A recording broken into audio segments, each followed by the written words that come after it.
I guess as I get older, I just become an old softy. And being around my grandkids just kind of gets me sometimes, getting to watch them laugh and play and giggle and bounce and be who they are. And they climb on things and they make funny faces and they say things that, well, you don't have any clue what they're saying, but they're convinced it's a sentence. The youngest one right now, he talks to me and he looks at me, and you can tell by his facial expressions, he's very sincere what he's saying, but I don't know anybody on this planet who understands what it is. But he is convinced that it's true.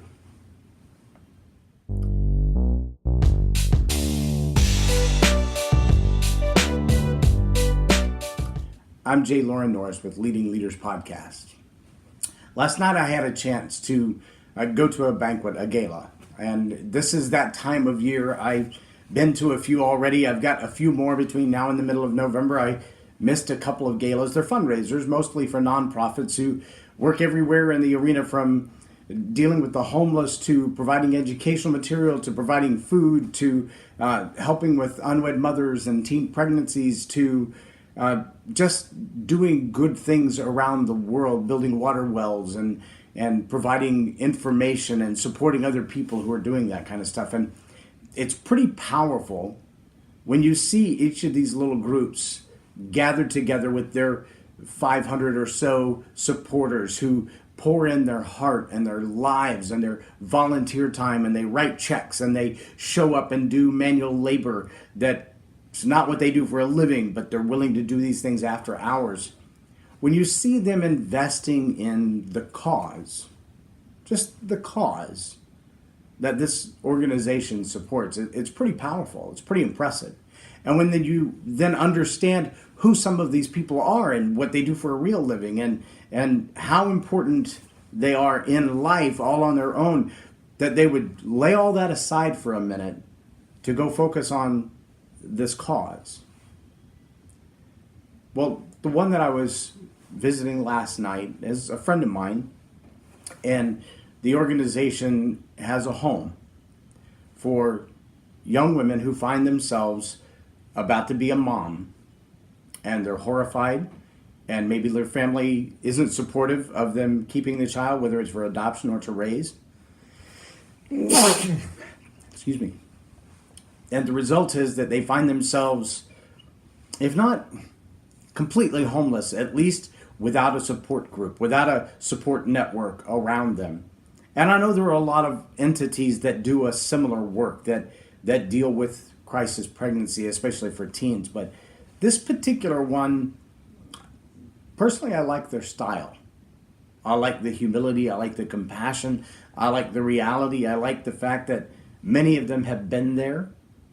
They're volunteers. Many of them are now moms who went through that same transition and said, I'm coming back because I know there's somebody else about to walk where I've walked, and that was a scary place. I couldn't have made it without you.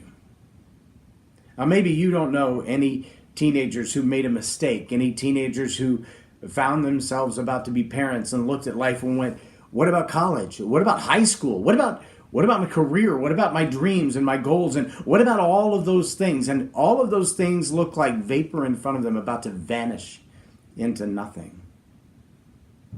And the choice between the would-be child and the would-be destiny become very foggy. They become very hard choices. They become unclear as to exactly what the choices are. And there are loud voices on both sides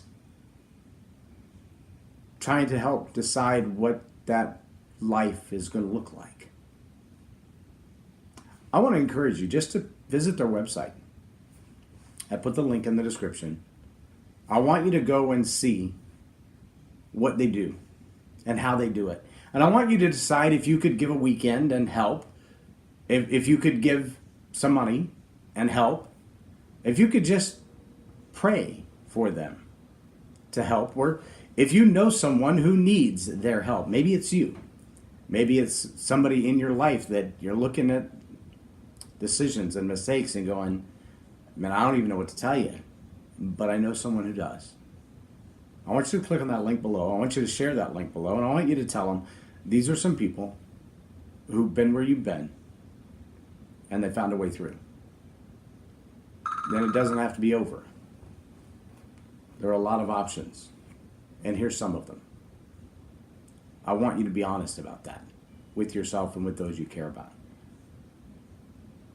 There's nothing as priceless as the conversations I have with my grandson that I have no idea what he's saying. I'll remember him the rest of my life, even if he doesn't remember him 5 minutes from now.